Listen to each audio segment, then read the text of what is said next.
Happy Halloween. It's Brittany, bitch. I'm not gonna lie, I wore this outfit yesterday. And I wore something else earlier for work. I was in my makeshift Velma costume.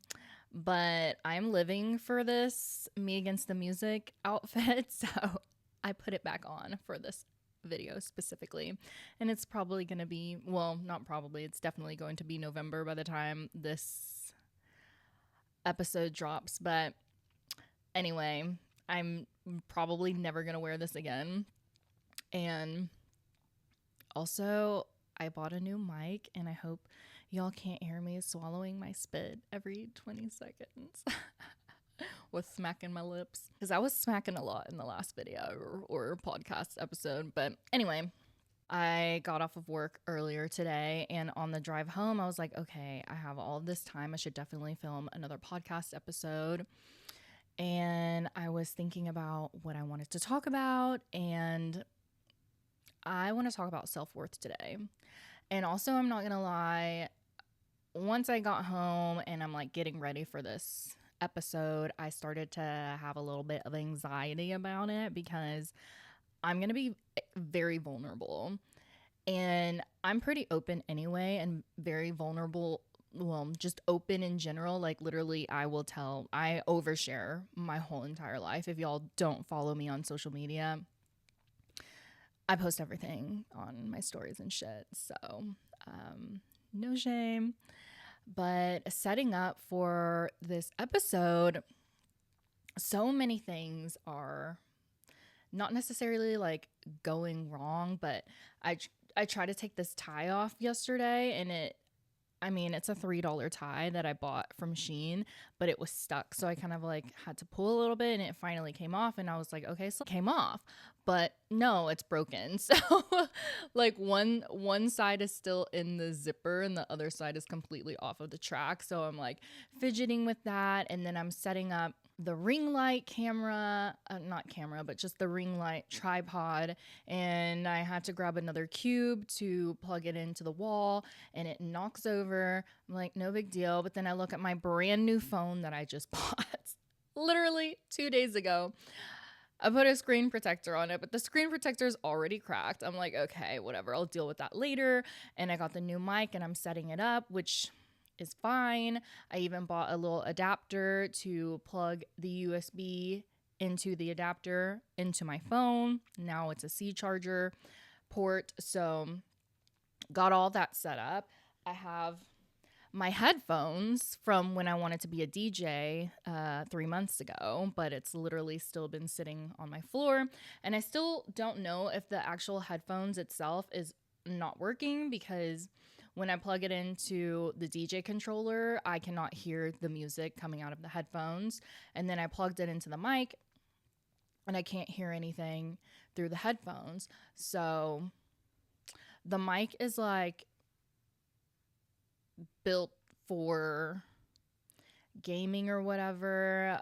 You can plug it into like a PS4. You can plug it in obviously to a laptop and some other thing. Whenever you plug it in, I think into those systems, the setting stuff pops up. But when you plug it into your phone, it doesn't do nothing. So I would really like to be able to hear myself.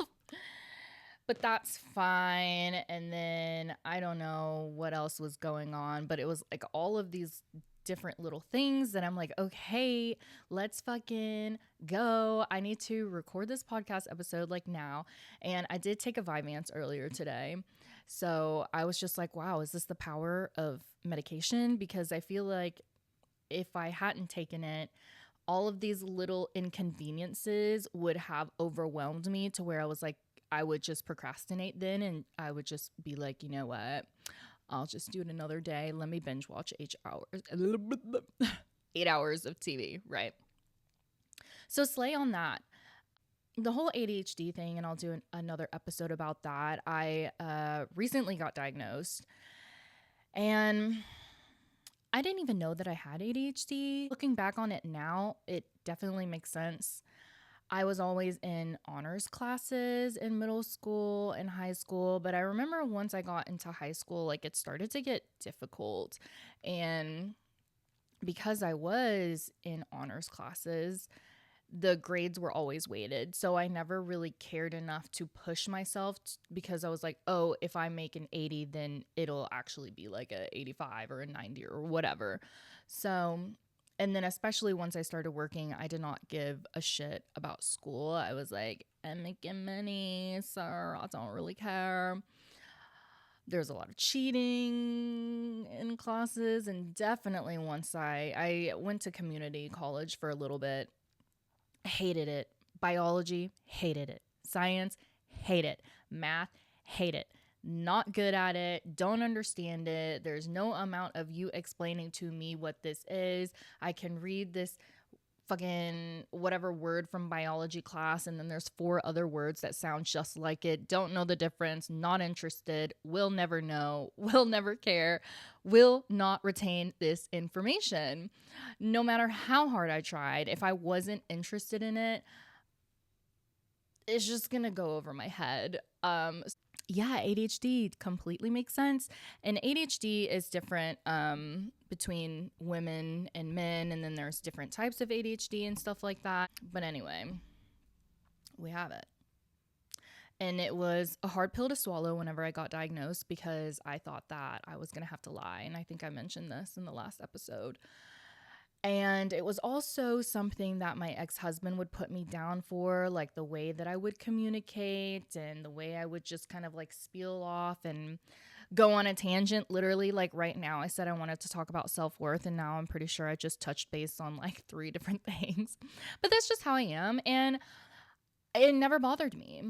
It never bothered me, but it bothered my ex, and it made me feel like some type of way about it. And a part of me was still in denial too. I was like, oh, I don't actually have it. It's just, or maybe I do, but it's not really that bad. And it's just basically a trauma response from being in an abusive, toxic situation. But now that I'm free and I have the space, I have the clarity, I can be myself, I can focus on my emotions and my own nervous system without being influenced by him and his anger and shit like that. I am now very much more aware of the symptoms and the impulsivity, the procrastination, the chasing dopamine. Because I mean, I think everyone who is on social media will struggle with like doom scrolling, TikToks, whatever. If I get on dating apps, like I get kind of addicted to it because you're getting those dopamine hits. It's almost like I'm getting high, like when I'm swiping, or I will just message guys and say like the most unhinged stuff, but it's just me being myself and not having any like shame, quote unquote, and not really caring what they have to say, how they're going to respond. I'm like, I'm just going to be myself, unhinged. And if they're with it, they're with it. If they're not, then they ain't for me. And that's how I've always been, except for the last 5 years that I had known my ex-husband. But anyway, touching base on self-worth. Oh, and I forgot to Google the actual definition of self-worth, but I think it's pretty self-explanatory, right? Self-worth is how you feel about yourself. Do you feel good enough? Do you feel like you love yourself? Do you like yourself? What do you feel? I had a therapist. I had 2 psychiatrists. I had a marriage counselor. We went through so many different, I think we went through like 3 marriage counselors, 1 marriage coach. We had 1 marriage course. Tons of resources, and majority of these resources were telling me that my ADHD or whatever is not the problem. It's my ex-husband. And the second psychiatrist I saw her because my ex-husband did not want me to see the first psychiatrist anymore because I think I had 3 appointments with him actually, and either the first or the second, they're professionals. They know. He knew that I was there for more than ADHD. He even diagnosed me, both of them diagnosed me with depression, and I didn't even know that I was depressed because when you're in a relationship like that, a toxic, abusive relationship where they're like putting you down, it's very gradual. And they reel you in by taking advantage of your empathy. They will talk about their childhood and how their parents didn't love them and blah, blah, blah. They didn't get this, they didn't get that. Their ex, his whole story was with his ex, he tried everything that he could and it still wasn't good enough. And oh, she's just spoiled. And she was the one that left him. They were on and off for however many years. I think it was like 8 years or something like that. And then she had enough.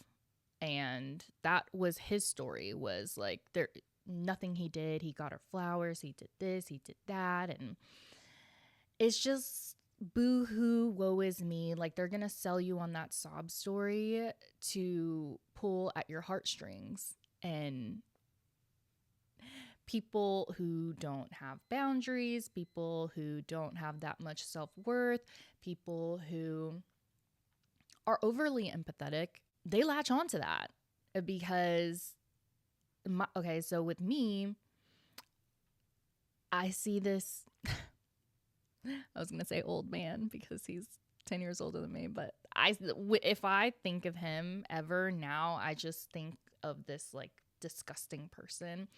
But at the time when I was super into him and I was naive, I looked at him like just this beautiful lost soul that's just traumatized from his childhood, didn't have the love that he needed from his mother and his father. They got divorced when he was young, and I saw myself in him basically because I felt that way growing up with the sexual abuse and our family. I love my family. I love my parents. I don't know. I think it's just like the Asian dynamic, but we didn't really talk about our feelings growing up. And with my mom, she was very hot and cold. Like you might go up to her one day and ask her a question, and if she's in a mood, then she'll raise her voice and yell. You might ask her the same question the next time, and it's just like chill. So it was very like unpredictable. I wouldn't say that the childhood was really like toxic by any means. It just wasn't, I don't know. I guess I depended more on like my friends. So that my friendships to me are the most important thing. I have a best friend from 3rd grade, one from 4th grade, one from 6th grade, one from high school. We're all in a group chat. I have a really good friend. I call him my ADHD bestie. And the other one, she's also an ADHD bestie. Now that I'm more educated on ADHD, it's very clear to me, like the people that I vibe with, it's because our brains are the same. Like we are just very chaotic, very overly energized. We cackle, we fucking just laugh at the dumbest shit. And we're just on the same wavelength. So one of my friends, we used to work together at Genghis Grill a long time ago. I think it's like 10 years ago. And we just reconnected a few years now. And especially since I left my ex, we just hang out all the time. And he's one person that I will literally text like all day. And I'll send either like a long paragraph or like a bunch of small 15 texts, voice messages. My other friend, she is like my twin flame, my soulmate, and I met her, I don't know, maybe at my other job, when I used to work at this. We just clicked like instantly. She's like a sister that I've never had. But we're also, the three of us are in a group chat, and we're going to start our own podcast as well called Unhinged. Don't fucking steal that name. Also, I haven't checked to see if there's a podcast called Unhinged, but because we are unhinged, childhood trauma, ADHD, we love sex. So, friendships, important. Also love my family, but I have always said that well, obviously my friends know everything about me, but I've always said that people on social media know more about me than my parents do. My clients definitely know more about me than my parents do, just because I don't, we just don't open up like that, right? I tell them basic stuff, but when it comes down to like deep fears and gratitude, happiness, joy, there's also a language barrier. Is that the right term? But anyway, so growing up with this mindset of, oh, I always also felt that like my mom, when I was younger, I felt like my mom loved my brother more than she loved me. So growing up with that mindset, with being sexually abused and stuff like that, like it was just very hard in my head. I guess I didn't have self-worth. Obviously, I didn't really care or liked myself much because I just felt like there was something wrong. Like, what is wrong with me? Right. Victim mindset. Why is this happening to me? What is wrong with me? Blah, blah, blah, blah, blah, blah. I just was very insecure as well. And I thought I had worked through that. And in a sense, I think I did. But when I met my ex-husband and he's telling me these stories already right off of the bat, I see my old self in him. And I just felt like, oh my God, I used to feel that way. I don't feel that way anymore. I am so full of love and light. And this side of the coin is so much better. And I can help him. And people would say, oh, like you try to fix people. And I never really identified with trying to fix him. But I guess in a sense, yes, I just wanted to show him love. But that's a trap because there's just no amount of anything that you can do for a person like that because they just take and take and take. They aren't really interested in getting better. They just want what they want. So then we get stuck in this trauma bond. And his trauma is, so with the research that I've done, narcissists and empaths, right, are completely opposite on opposite ends of the spectrum, but in a sense they are also the same with how they feel inside. They're insecure, there's self-worth issues. With empaths, whatever happened in our lives, we have decided, I don't want to do that to other people. With narcissists, whatever has happened in their lives to make them the way that they are, their mindset is, that is never going to happen to me again. And at the risk of hurting other people, they are going to take what they want because they don't care. They don't have empathy. They take advantage of people who have empathy. So that is the trauma bond link. And a trauma bond is one of the hardest bonds to break because you're sucked in. You are like super glued, sucked in, push and pull, push and pull. With the narcissist, they're never going to let you go. They're never going to let out ever, because for them to find someone else that is going to allow them to get away with whatever they want is so much harder, because really not a lot of people will do that.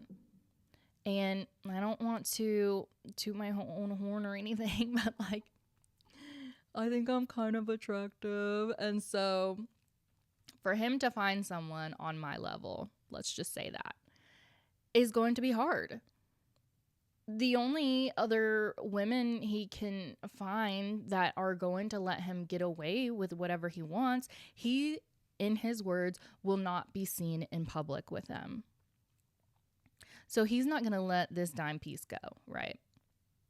And because I have this inner childhood wound, I just felt guilty. A part of me knew, not just a part of me, actually, like my whole entire fucking body knew this is danger, like something's wrong, you need to get out of here. But because of the guilt that I felt when I imagine how hurt he would feel when I leave, I sacrifice my own self because I felt like I was strong enough that I can do that, and he's not strong and he can't handle it, but he's a fucking grown ass man and he's also manipulating you, bitch. Like, point blank, period. It's just what you think it is not. So I lived with that mindset for like 5 years basically. And I took this manifestation course where we meet once a week on Zoom. We have a prompt that we go over, like fear of being seen or money problems or whatever issues that one would have that keeps them stuck from like growing, from pursuing whatever it is that they want to pursue, because a lot of people are just comfortable where they are, and to grow and be better and to succeed, you're going to have to get out of your comfort zone. And so people will just stay stuck. In this course, there were like two sides of me. This future, this true future that I wanted to manifest, abundance, happiness, freedom. The way that I dance is how I feel like I just dance just freely. I feel like I'm connecting to every beat, every sound that the music is making. I feel like I'm connecting with the universe, like with every twirl, with every fucking whatever.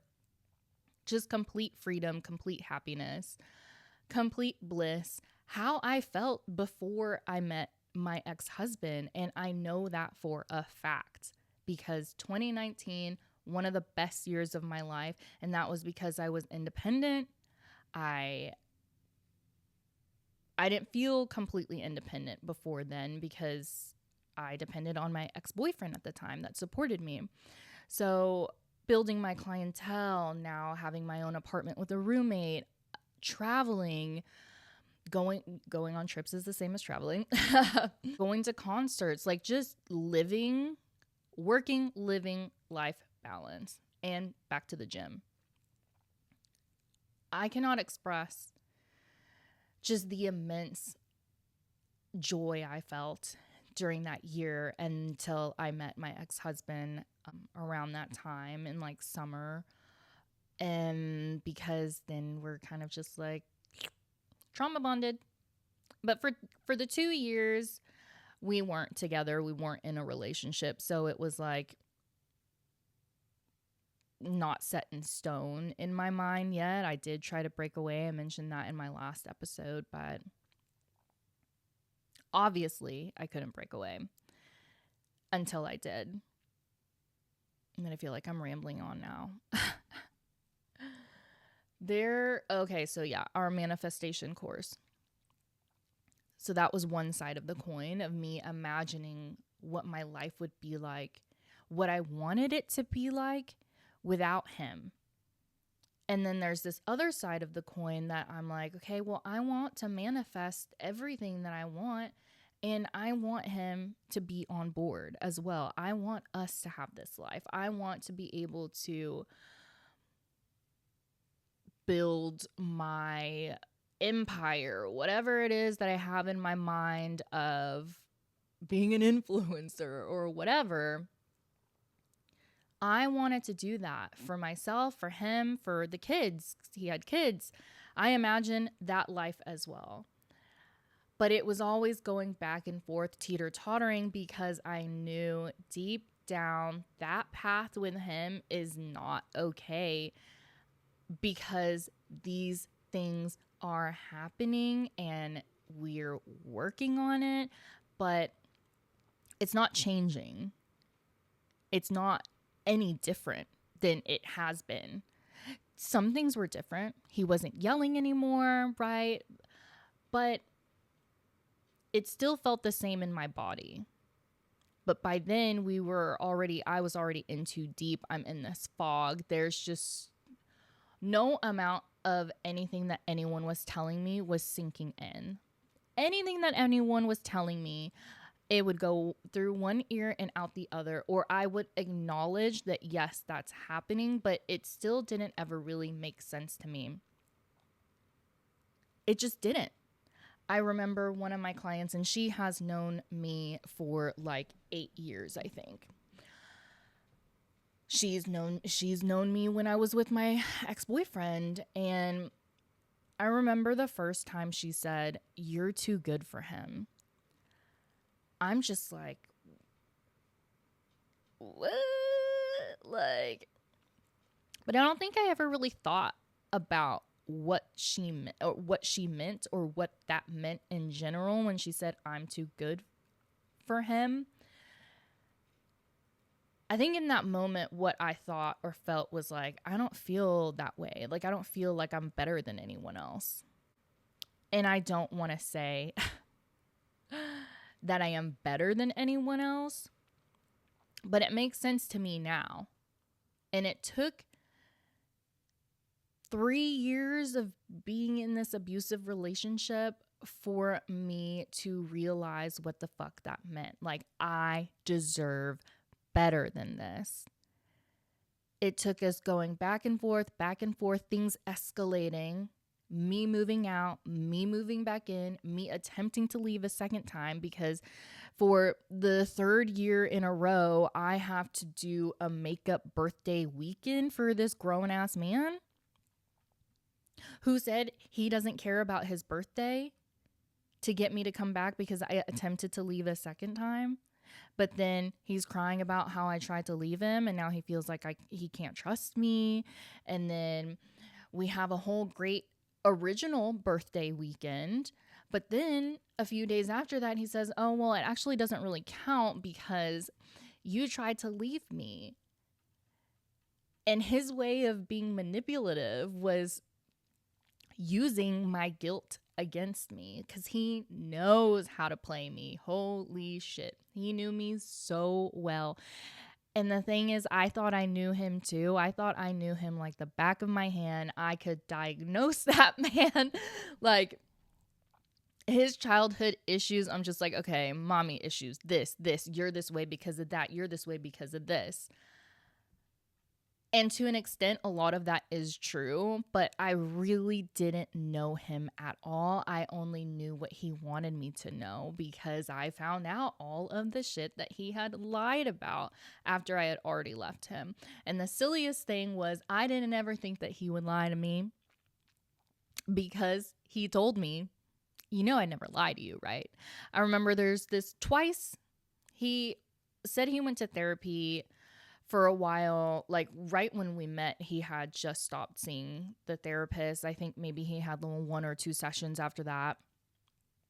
And then this therapist said, "Oh, I don't think you need therapy anymore." So then he stopped going. And in my head, I'm like, what the fuck? I just met you and I know you need therapy, bitch. The fuck? But also, a therapist doesn't tell you that. So then fast forward, we're now living together, married, blah, blah, blah, blah. Things are not working. And I say, "I want to go to therapy. Let's go to couples therapy." And he was very like against it, didn't want to do it. It took a lot of arguing and me threatening to leave for him to finally be like, "Okay, fine, I'll go." And I was like, I don't want us to just go to couples therapy. I want you to go on your own. And so I feel like I need a burp. And so I was going to therapy on my own with the same therapist that I had been seeing. He's going to therapy on his own with this other lady that he just found that is close to us. And then she was also going to do our couples therapy. At this time, he thought I was extremely incompetent, and the things that he would bring up is, I helped him take out the trash. I rolled the trash. He took the recycling. I rolled the trash out with him. The second I set it on the curb, he was like, oh, you put it in the wrong. You put it wrong. Like, it's supposed to be facing the other way. And I was like, oh, my bad. And he was like, wait, like, why didn't you just look around to see how all of the other trash bins are facing? Why didn't you say, oh, hey, by the way, I've never taken the trash out to the curb before, like in those trash bins or whatever that the city gives you. I don't know which way they face. It was very like, why didn't you communicate? Why didn't you look around? Blah, blah, blah. Like thinking that I'm fucking dumb. Him thinking that I'm dumb. He didn't think that I knew how to make a sandwich properly because it was too dry. Like, this is stuff that I know is so ridiculous when it's coming out of my mouth. But at the time that I was in it, like, at first I knew it was ridiculous, but then the more he would talk, the more he would rationalize how he's right and I'm wrong. I'm like, okay, you know what? I guess you have a point. One time he felt that, I guess this was in the same week of me making a sandwich, but I made him a PBJ, and I say out loud, okay, I don't eat the butt end of the bread. I just throw that away, but he eats it. I say out loud, okay, don't judge me, but I am going to try something different. Okay. I am going to put the peanut butter and jelly or whatever on the outside part of the bread. So like one is a regular slice and then the other one's the butt end, and then I reverse it. I put the whatever spread on that end, put it together, because I was like, well, maybe it'll give you a different mouthfeel. I love food so much that I think about shit like that, and I addressed it.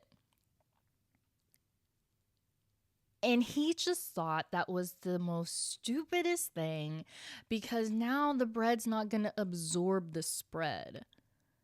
And so he was telling me that he was telling these things to the therapist. And after his first session, he came back and he was like, you know,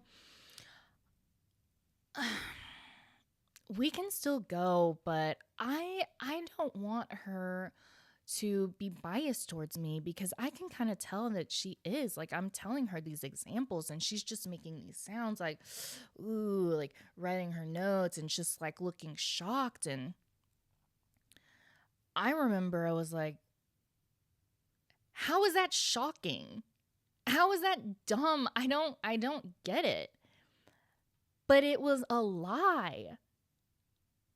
Do I know if it was a lie? I'm just going to assume it was a lie, because after the second session with this lady, again, he says, you know, she even said, I don't even think you need therapy. Do you even want to book your next appointment? And I say, whenever he told me that, we're having this conversation, I'm like, yes, I still want to go to therapy with you. Like, we need help. We cannot do this on our own. And so he said, well, she was like, I don't even think you need therapy anymore. And I told him, when you give information, it's in your own perspective. It may not be what is really happening. You have this lens and you feel this way. Or I don't know, maybe you just say it, whatever. So then he was like, wait. Do you think I'm lying to you? Lisa, you know I would never lie to you, right? I'm not. You think I'm lying to you that the therapist said that I don't need therapy? And I was like, no, I don't think you're lying, but I just think you assume things and whatever, blah, blah, blah, blah, blah. Like, just a bunch of, a therapist is not going to tell you, hey, I don't think you need therapy anymore. Who would do that? Number one, they want your money. But number two, like, what? But because he's so good at using his words, and because I didn't understand what a boundary was, what self-worth was, I just let him talk me out of what I really felt and what I really wanted to do. And with every new couples therapist we saw, there was one that did say, oh no, you guys need to go. Like, I think after one session, he was like, oh, fuck her. I don't want to go to her anymore, blah, blah, blah. And we ended up having a second session with her, but like things got better. And so I was like, we were both like, I think we're going to be able to do this on our own. And she was like, I think you guys should definitely still come. You guys coming every other week isn't really therapy. I think you guys need to come once a week and blah, blah, blah. And we were both like, no, we're good. Because that's what he wanted, right? And that's what he manipulated me into thinking. Another therapist we saw, our first session with him was basically the two of us fucking arguing and him getting upset, yelling, kind of walked out. Actually, the first couples therapist that we saw, he was yelling and raising his voice as well. But with this guy, after my ex walked out of the room, this was on remote or whatever, the therapist looked at me, like got up close to the camera and was like, it's not gonna work. And in my head, I'm wondering, what does he mean that it's not going to work? Because I had basically communicated how I felt. And the therapist says, okay, she's telling you how she feels, what she wants and doesn't want, and you're the one that's not listening. So having the outside person basically call out what is going on was the only time that I realized, oh, that's what's happening. So me saying, I'm not happy, I don't want to do this, I want to leave, that is what was happening. But because my ex didn't want to hear it, didn't care, that wasn't going to happen, I'm not leaving, that he would just talk me out of all of that. And so then whatever it was that I was feeling, I no longer feel. I just feel what he feels because I'm an empath or whatever. So anytime anyone told me anything, I wouldn't have realized what that was. So when I tell someone a story, a situation, what we're arguing about, what he says, they'll say, Lisa, that was controlling. That's controlling. He'll get over it. He's a grown man. That's not normal. That's not right. He's manipulating you. I would be so blinded so when we're in the midst of arguing and shit is going down, I know something is wrong, but my mind can no longer process what it is that is actually happening. I have no idea when he's being controlling. I have no idea when I'm being manipulated. I have no idea when he's gaslighting me because you're just so sucked in. Everything's a fucking blur. Everything's a blur. You're literally in like fight or flight. Like what I'm doing right now, like that's how my brain felt. So there was no space for me to think my own thoughts, to feel anything other than what he was feeling. So we're going to circle it back to a self-worth. So when my client helped me attempt to leave the second time, and it's 3 times and the third time, final time. But the second time was just a few days before his birthday, and she was like, fuck his birthday, right? This client she's a teacher, they go to church, they have 5 kids. She's very, she does not cuss. And she said, fuck his birthday. You are more important than his birthday. She was like, I pray that you finally see what he's doing. Like, she took my hand, she's crying, I'm crying.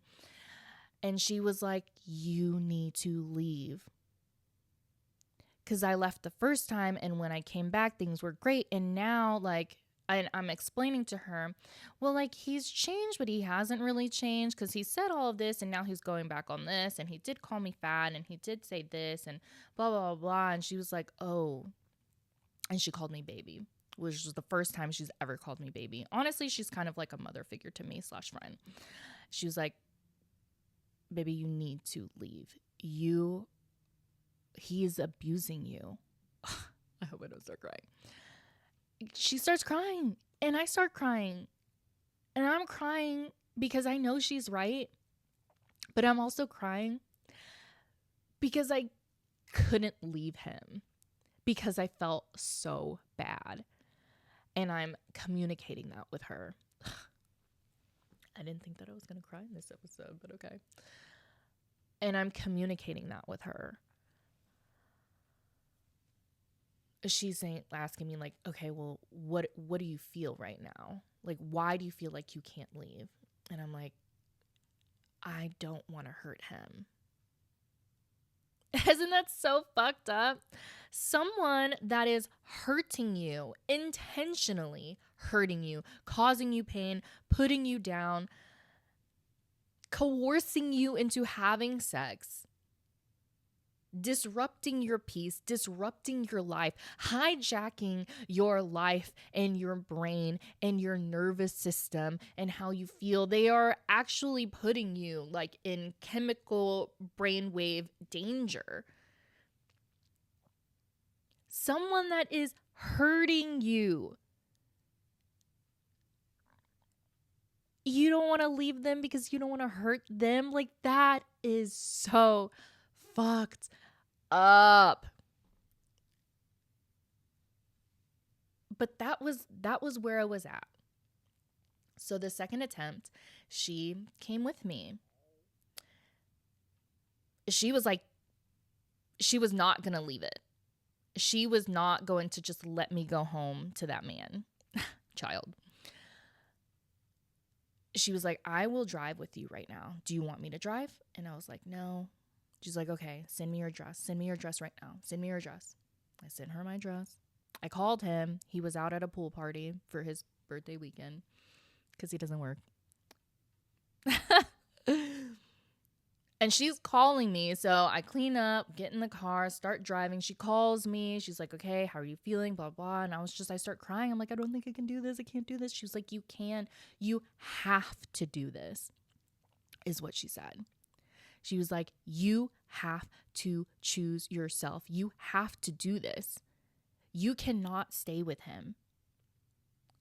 And I'm just like, okay, so just gonna go home. And I just packed a bag and blah, blah, blah. And she's there with me.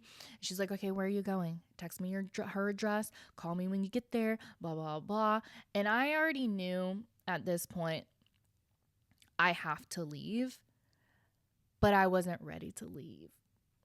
I knew I had to leave. I was like, I can't leave him 2 days before his birthday. I can't do it. Blah, blah, blah, blah, blah. Yes, you can. You can do anything you fucking want to because it is your life, and you better be choosing yourself and not sacrificing yourself for anyone else, especially someone who doesn't fucking deserve it. Someone that is hurting you, taking advantage of you. You do not choose them. You choose yourself. Choose yourself. Choose yourself every time. What is that life with them? It's not a life.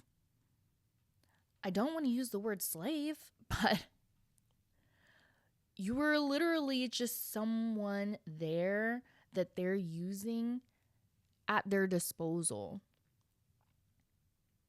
You might be quote unquote lucky if they don't ever leave you, but they have other supplies. No, I didn't know that he was cheating on me. We were in an open relationship and I was fine with that, honestly. Cause I like the idea of, I might get to hook up with other people too. Like, that was exciting to me. And we had shared girls together and I thought that was fun. Like, it just didn't really bother me. I'm not really a jealous person. Like, it was fun. But the one time that I took advantage after a 1.5 years of being in an open relationship, because I was on vacation. Before then, I just didn't like the idea of like hooking up with a random person. Like, I'm gonna want to go to dinner or have drinks. I'm gonna want to see if we vibe. And because I work, who has the time? I definitely didn't fucking have the time. Tell me why, when I had 2 jobs, I still had more time for myself than when I was with this person. I didn't have time because we were fucking arguing all the time. And so when I'm on vacation, and this vacation actually was, and I said it before, I was like, okay, this is going to be a 12-day break where I get to think and process and whatever to see if I actually want to be with you anymore. Because I didn't. We just fought all the time. Things weren't getting better. We would think that they were getting better, and then it would just go back to how they were, how it was. So anyway, I took advantage because I'm on vacay. I'm feeling horny. Like, I met at one of the hotels. We went to Greece. Mykonos. Shout out. And I thought the bartender at our hotel was super cute. And I'm very forward. I'm pretty bold. Like, if I want you, I'm going to make it known. And so I said, so are you going to be our tour guide? And he took me out, blah, blah, blah. We hooked up. We didn't even go all the way. He did not penetrate me. My vagina, anyway. And of course I told my husband at the time. And he said he knew because that night that we went out, I was calling him every night. Okay, so how am I supposedly taking a 12-day break from this man on vacation, yet I'm still checking in with him every night because he asked me to. And I said yes. So the night that I hooked up with this guy, I didn't check in with him until like late. And so the next day he's like, I forget if he brought it up or if it was me, but yeah, I was like, yeah, I hooked up with this guy, and he was just like, oh my God. Like, literally that's how he was like. He was just like, I couldn't sleep at all last night. I just knew that there was something going on, and I can't stand the thought of another guy touching you. Okay, I don't want to be in an open relationship anymore. We have to close. Please promise you're not going to hook up with anyone for the rest of the night or the rest of the time that you're there. And I'm like, I'm not going to make that promise. If I see someone hot and I want to throw my thing at him, I'm going to do it. And we argued about it. So, more arguing while I'm on vacation. We're arguing. He wants to close. I said, no, that's not fair. When I'm at work, you have these girls come over however many times a day, however many different women, and I don't say shit, and it doesn't faze me. And he was like, well, I'm just not as cool as you. Number one, you're damn right. Number two, fuck that. We argued, and I was just like, I do not want to close because I do not want the sexual pressure to be put on me, because it always was, even when we were still open.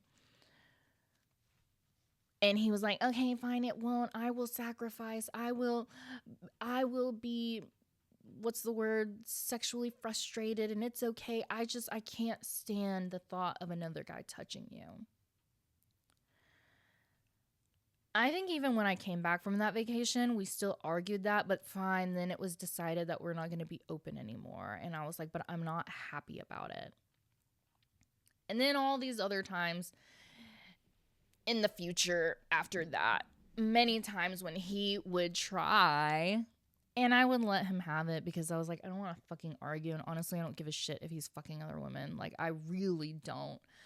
So there were many times when he would bring up how he communicated and he came into this relationship being transparent and telling me that sex is really important to him and blah, blah, blah, blah. And now he can't have sex with other women because we're closed, and now he's sexually frustrated and blah, blah, blah, blah, blah. So then he basically was getting at trying to get permission from me so that he can have hall passes, so that he can hook up with, so that he can have sex with other people while I couldn't.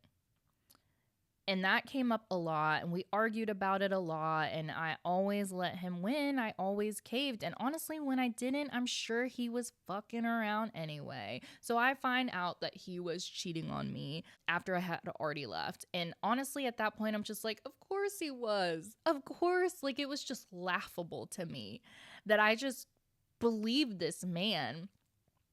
And the episode's going a little long. It's just so fucking ridiculous. He actually got posted on the Are We Dating the Same Guy Facebook page. This was when we were still open, and like 2 of my friends had screenshotted it and was like, hey, is this your man? Is this your husband? And I was like, yeah, I mean, we're in an open relationship. So it didn't faze me, but I was like, what does the post say? And the post said that it was anonymous, and it said, oh, my friend started seeing this guy, but we thought it was weird because she could only come over at certain times of the day, certain days of the week, and she's really liking him, but something's a little off. We're just wondering, does anyone have any tea? And when I read that, because I had been manipulated so much by him, I'm thinking to myself, who's out here catching feelings for this man? Because he is so upfront and straightforward. He's a fucking asshole. Okay. We thought in the beginning that it was just him being an asshole, but it just turns out that he's a fucking narcissistic sociopath. But anyway, in my head, I'm like, he tells it like it is because he did that with me. He said, oh, we're not together. This is just sex. So in my head, I'm like, what girl is catching feelings for him? Because he would have never lie. He wouldn't deceive women. And I'm like, if she was over here at the house, did she not see kids stuff? And that obviously he has children, and that could also contribute to the fact that he can only, or she can only come over at certain times of the day. So, of course, I told him that he's posted on there. I just thought it was funny. And so I told my friends, because I'm just, it's so funny. And they're sending me comments, and the comments were really hilarious. But some of the comments were like, okay, y'all might be open, but he's obviously a liar. This situation was one of the only times in our relationship that I actually had his back. Because all of the other times when he's throwing fucking temper tantrums, I'm like, bro, like, really? You're upset? Like, I couldn't even be empathetic about some of the things that he was throwing temper tantrums on, because I'm like, that is just absolutely ridiculous. But with this situation, I was like, she out of her mind, basically. And that was that. And of course, he was controlling about it too. He was like, text your friends right now. Text them right now. Text them right now. Because I was not picking my phone up right then and there. He was like, text them. Have them report that or whatever, and tell them to stop sending you screenshots. He was like freaking out. He's like, I don't even know who this girl possibly could be. Like, there's somebody out there that has it out for me and blah, blah, blah. And he was also getting kicked off of dating websites. It's like Tinder, Bumble. I don't know if he was ever on Hinge. And I just thought it was because, like, he was maybe swiping too fast or whatever, where they think you're a bot or some shit. I'm sorry, I feel like I need a burp. And then also one of the other reasons I was like, well, maybe he's getting kicked off is because he is an asshole. So if a girl makes plans with him and then bails last minute, he's gonna be pissed. He's going to go off on you or teach you a lesson or be like, call you inconsiderate or whatever. So I thought maybe he just pissed off some girls, and so then they just report him. Turns out he did a whole lot of fucking shit, and that's just too much to get into right now. So that's going to be on another episode. But the fact that now I see it, oh my gosh, like, he was just, there's just no way, blah, blah, blah, have it reported. He was like, and the fact that he didn't want me to see what was being said was because he was cheating on me this whole time. And yes, we were in an open relationship, but he was also not telling these women that he was married, that he's in a relationship that is actually open. He was letting them come over, allowing them to think that there is a possibility of them, I don't know. So not only, narcissists, they are just liars. They cannot take accountability for anything. And if they do, it's a manipulation tactic to bring up later on that, oh, well, I did own up to this. So obviously I'm a good person and I know how to take accountability because I did it right here. There's proof. Here's a receipt. So back to self-worth. Self-worth. It just did not register to me that I deserved better than what he was giving me. And he really wasn't giving me shit. I move into his house and I'm helping him pay his bills.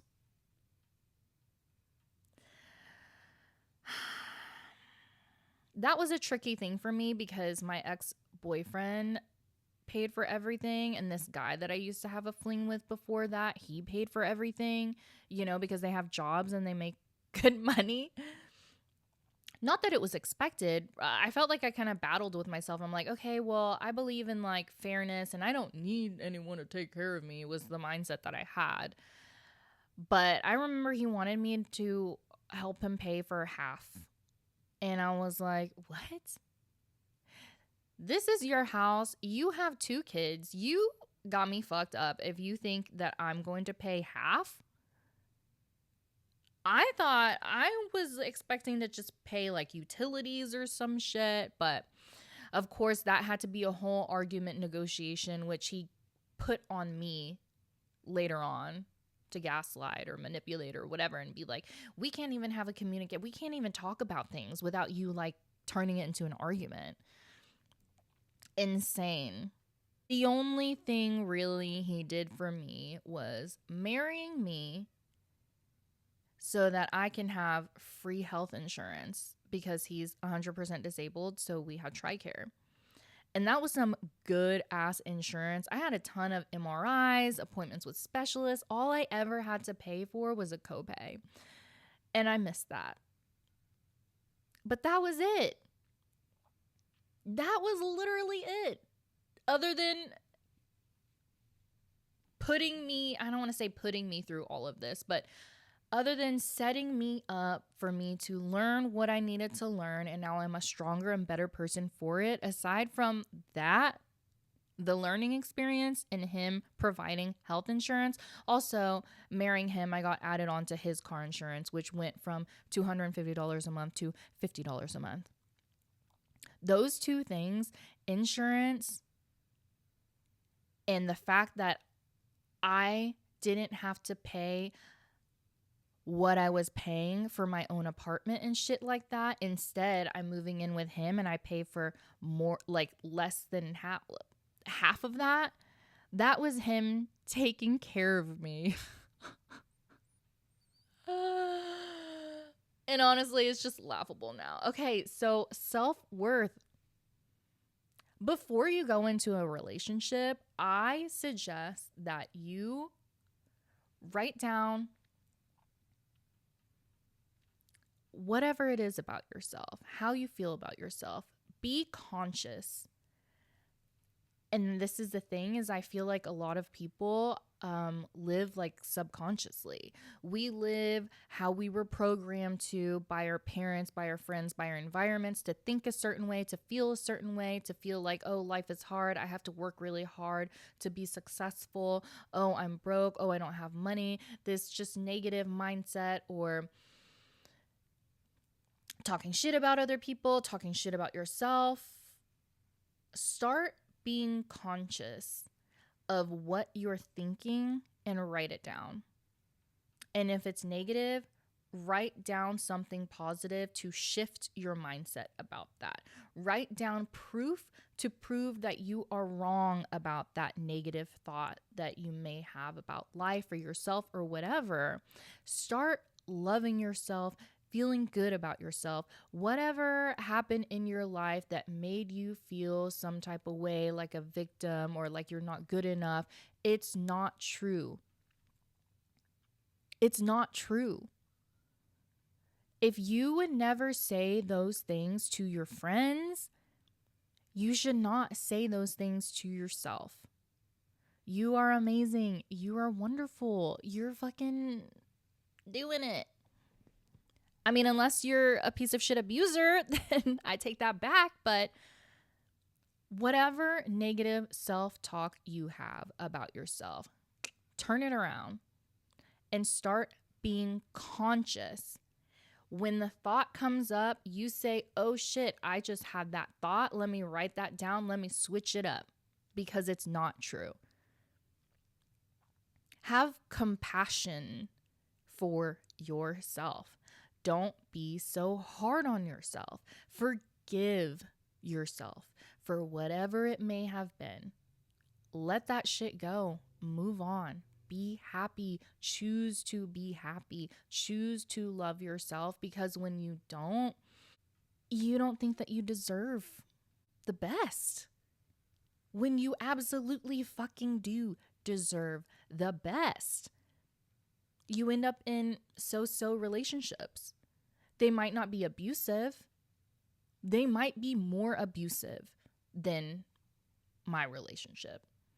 But just because they're not abusive, just because, oh, well, they are nice. But like, if you're not in love with this person, with the life that you and this person have, and you can't walk away from that, ask yourself why you can't walk away from it, because the answer is you absolutely can. You have that choice to live a different life. You have that choice to leave them. You don't have to feel guilty, because when you really think about it, if you're choosing to stay in a so-so relationship, how is that helping the other person? You think it's making them happy. You think it's not hurting them, but it really is. Because they're with someone that isn't in love with them, and that's not fair. So don't stay because it's comfortable. Don't stay because you feel guilty. I had this rapid resolution therapy session. It's like a 3-hour session where they go in and they say these words and they kind of help heal your subconscious mind. They kind of help you shift whatever that's keeping you held back, whatever it is that you want to change, but you're afraid to change, that you can't let go of. She told me that guilt and shame are useless emotions. They don't serve you. And what she helped me with, I no longer feel guilt and shame for that. I was sexually abused as a kid.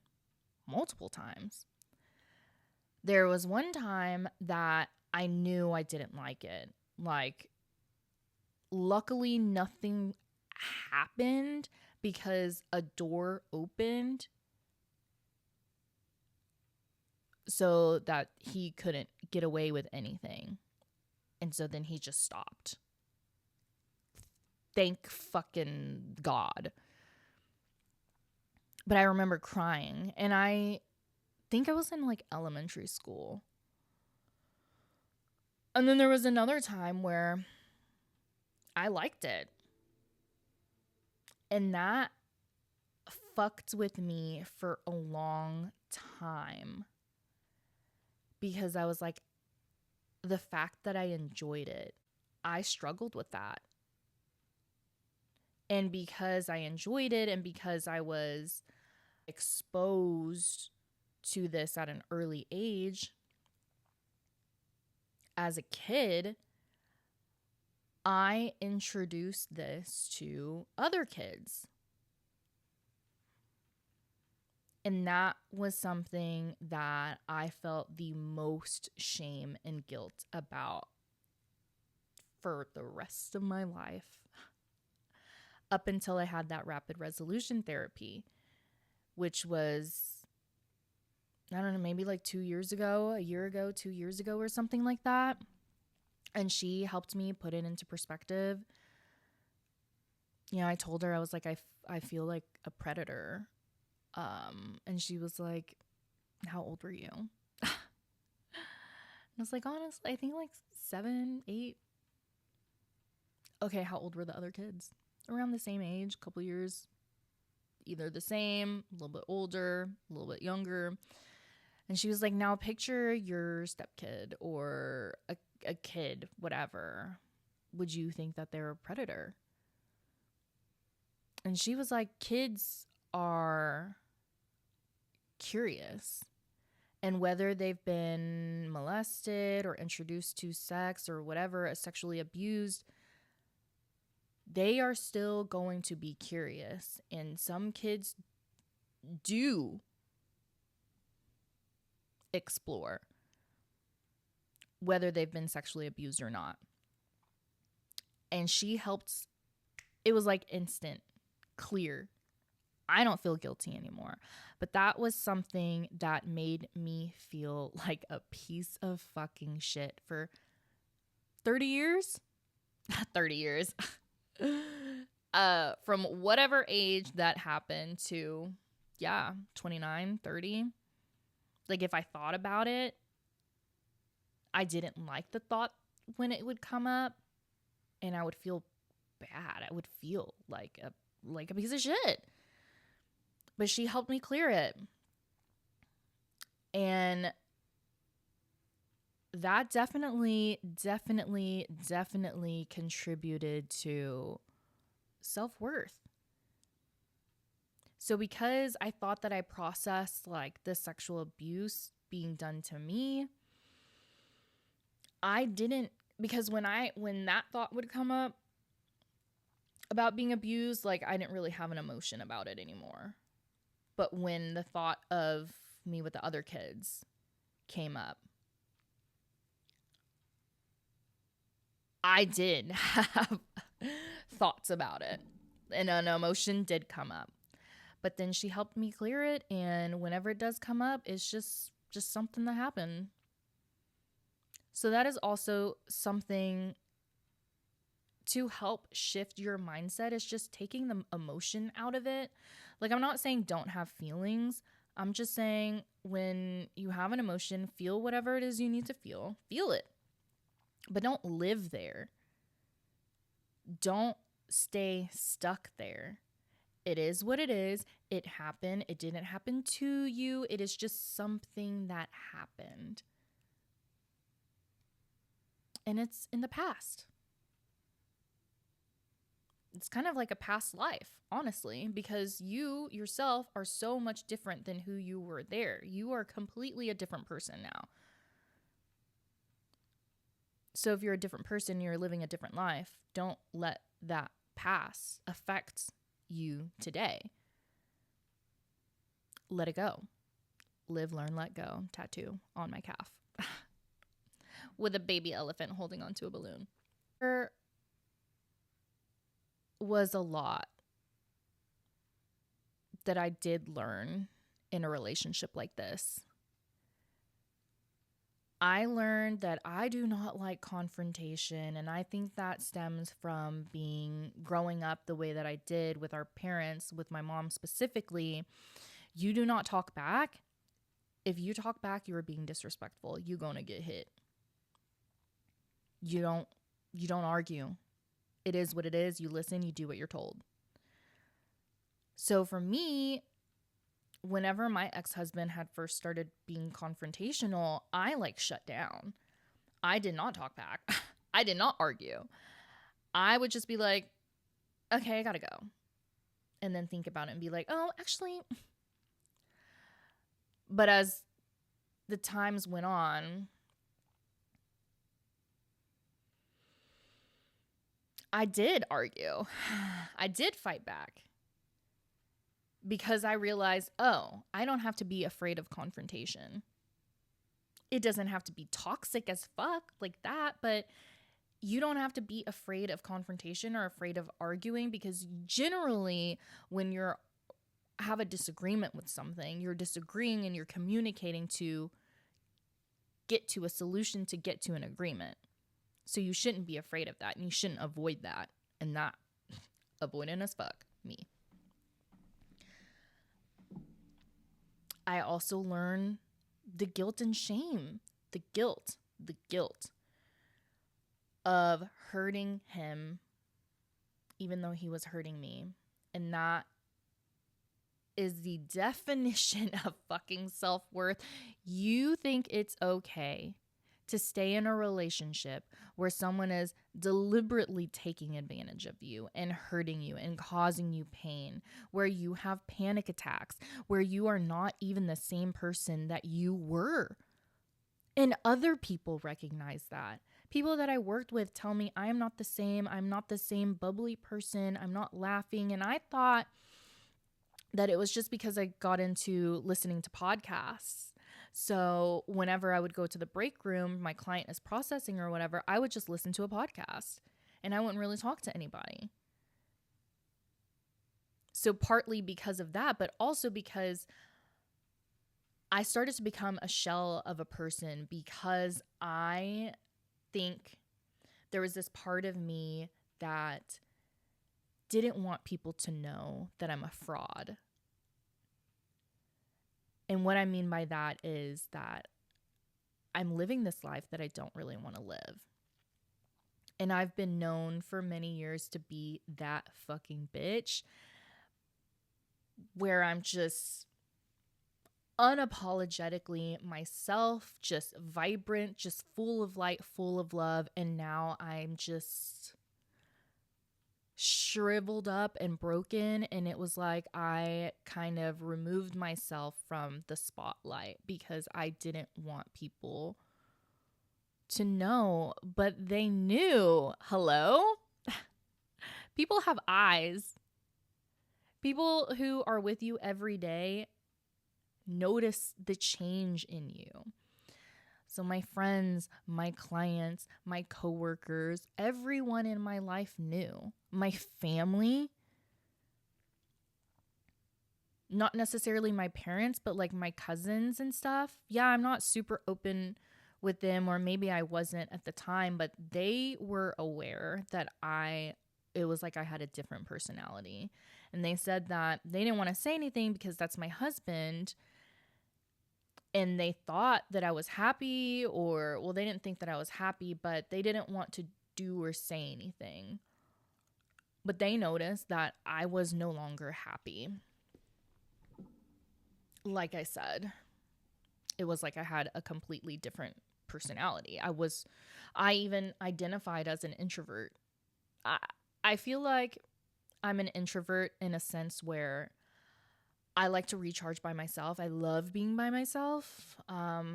If I can be at home in peace and quiet and binge watch TV for 8 hours, like that's how I recharge.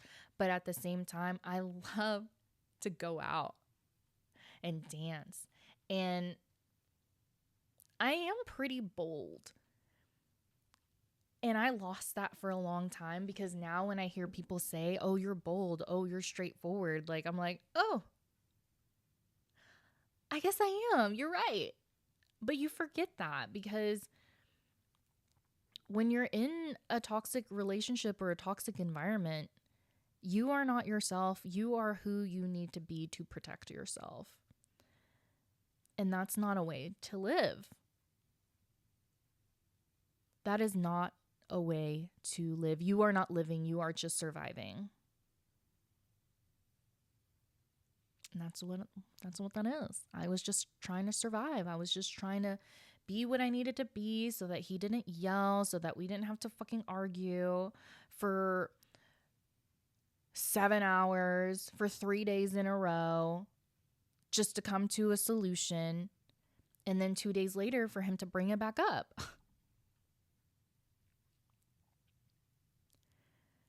Where I had to take a fucking Xanax the morning of his birthday because we were arguing the night before and I had a panic attack, or anxiety attack or whatever, because his birthday, like I mentioned before, this whole redo birthday weekend, blah, blah, blah, it wasn't good enough. You missed this, you missed that. You don't really care about me. Why didn't you make a list? Blah, blah, blah, blah. Like one of these episodes, I feel like I should go through the list of what I wrote down to pop off on his birthday to help him feel loved. Because that list is so fucking dumb. And it's manipulative. People like that are just entitled. And there's no amount that you can give because it will never be enough. It will never be enough. So what is important here? Self-worth. Bitch, you are worthy. And this goes to men and women, because I know men who are in abusive relationships as well. And after I had already left him, I'm reflecting and processing, and I visualize our relationship as the opposite sex. So like me imagining a guy friend and him as a girl. And it was even more mind-blowing to me because I'm like, damn, she crazy. I remember when one of my really good friends that helped me leave, and I stayed at her place for a month several times. Shout out, thank you, love you. I don't know if she wants me to say her name, but I won't. She always listened to me, and she would tell me he's crazy. And I just couldn't see it because I just felt like, what if he's right? And that's self-worth talking. I thought I had self-worth. I thought I was this person that loved myself, but obviously I still had doubts.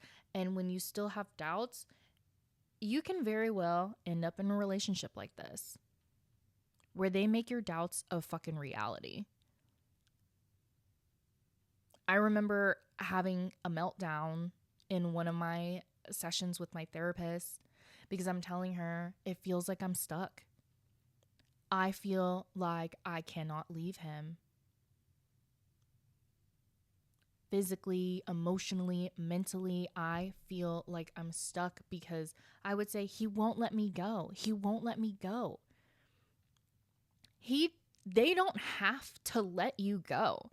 You do not need permission to exit from something that does not serve you.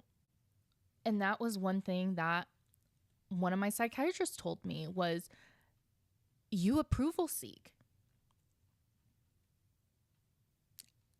I don't fucking need approval for happiness. I don't need approval to leave this toxic relationship. And that's basically what it was like, oh, well, he says it's not okay. So, oh, he says, well, we should work on this. So, oh, he says he understands how I feel and that he can change this and he can change that.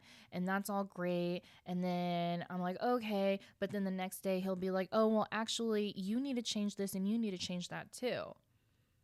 Even though the day before it was understood that that wasn't the issue. I am not the issue. You are the issue. But I am a part of the issue. And my issue is not leaving a lot fucking sooner and entertaining this and believing him and listening. So do not enter into a relationship because someone wants to be with me. Ask yourself, do you even want to be with them? Hello? Do they fit your standards? Are they loving? Are they caring? Do they have ambition? Do they have goals? Is this someone that you can grow with? Is this someone that respects you? R-E-S-P-E-C-T. What is respect? Someone that doesn't fucking call you fat or dumb or retarded because He called me those things. That's not fucking respect. Are they kind? Do they protect you? Do you feel safe with them? Do you feel like you can come to them about anything? And even if they don't agree, they're going to hear you out. And they're going to be there for you. And they're not going to make you feel bad about yourself. And they're not going to put you down. Before you enter into a relationship, figure yourself out. Understand you. Understand what triggers you. Learn how to communicate that. Figure out what you want in a partner. Just because they're attractive and they want to be with you doesn't mean that you should be with them. Are they a partner? A partner. What is a partner? We've all been in school, okay? We've all done group projects. We all know how group project dynamics work. Are they contributing? Are they helping? Or are they making things harder? Is your life easier with them in it? Or is it harder? Are you happy? And how, percentage-wise in the relationship, how often are you happy? Are you happy 90% of the time? 95% of the time? Is it 50-50? How often are you arguing? You shouldn't be arguing 3 to 4 days out of the week, every other week. I'll tell you that much. Know yourself. Love yourself. Be kind to yourself. Forgive yourself. And figure out what kind of person you want to be. And then what kind of person you want to be with. And fucking know with every ounce of your body and your soul what you deserve and what you don't. And do not stay in a shitty situation. Do not be around shitty people. You don't have to be apologetic. You don't have to feel guilty. Again, guilt and shame are useless emotions. They do not serve you. They do not do anything for you. Happiness does. Gratitude, joy, freedom, all of those positive, bright, light, energetic emotions, those do so much for you. Walk outside, feel the sun on your skin, get that vitamin C, go for a walk, slow down, take a break, be still. Ask yourself, what is it that I'm feeling right now? What is it that I'm thinking right now? Am I hungry? Am I sad? Be conscious, live consciously, be aware, be mindful. And those are just some of the things that you can do to shift your mindset. And just slowly shifting your mindset, one step at a time, being aware, with one more thing at a time, it just catapults you into like a whole other universe that a lot of people aren't aware of. I feel like that I can't think of anything that is more important than self-improvement and personal development. I'm about to quote my ex, who I think quoted his dad. If you're not getting better, you're getting worse. And it's probably not an actual quote from them. I'm sure it's from somebody. But that's the truth. If you're not getting better, you are getting worse. So get better. How do you get better? By being aware, by being conscious of what you want to do. How do you get there? What kind of people do you surround yourself with? Do they complain? Or are they supportive, loving, genuine people? You have to ask yourself these questions. And if they aren't kind, genuine, supportive people, do you want to be around them? Do you have to be around them? Could you cut them out? Yes, you absolutely can. You don't owe anybody anything. And this is the same with family. If you have toxic family members, if your parent is a narcissist, if your brother or whatever, you don't have to entertain them. If you feel like you can't completely cut them out because the rest of the family won't and whatever, okay, you can limit the access. You can limit their access of you. If it's starting to get to be too much, if you're starting to get from them, like remove yourself and don't apologize for it. Don't argue with them because, again, with the narcissist, they're not listening. They want dominance. They want power. It doesn't fucking matter the points that you say. You most definitely are right, but it does not matter because they can't ever be wrong. So arguing with them is just making things worse for you. You are now getting all riled up with these emotions that don't serve you. And you're getting like, you don't need to be, you need to be. Was that some SSMR shit or what? Self-worth, important. Google it. Watch videos about it. Love yourself because you only live once. You're only in this body once. Once it's over, it's over.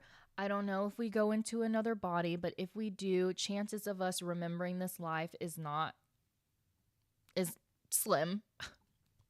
It's 0.000. I don't know. Now I'm making shit up, but like, do you want to just be stuck in the same shit every day until you're 60 or 65, and then you get to retire, and then maybe you get to explore and travel and blah, blah, blah, blah, but by then you're fucking old as shit. And number one, yes, you're old by then. Do you even have you don't have the same amount of energy you do now versus then. And also, number two, if you don't work out, okay, by the time you get to that age, you're going to be frail. Walking is going to be hard. You might trip and fall and break something. So this is going to be another podcast. Start working out for your health, for your future self, because I don't think people think about this enough. When you lift weights, you are building that bone density. You're working on core balance. You're working on flexibility. You're working on bettering and improving your body. So then when you're old and your muscles and your balance or whatever goes to shit, and you can walk upstairs or walk in general, it doesn't necessarily have to be upstairs, but when you trip, you're not going to fall and break a hip and be down for however long. Tangent. Going back to self-worth, love yourself, okay? And be conscious. Be aware of what you're feeling, what you're thinking. Is what you're feeling and what you're thinking serve you? Is it benefiting you? Is it positive? No, shift that shit. Shift it. Write it down if you have to. That helps. And start believing in the positives. Start believing that you are good, that you are beautiful, that you are amazing, that you are intelligent. Give yourself more credit than you do. Don't be so hard on yourself. Don't feel guilty. Just live. But live freely. Live happily. Stress is terrible for you. Stress ages you. Stress makes you sick. Stress gives you cancer. Stress is blah. I have nothing else to say. It's an hour and a half now. So. Love yourself, self-worth, blah, blah, blah. Okay, bye. Until next time.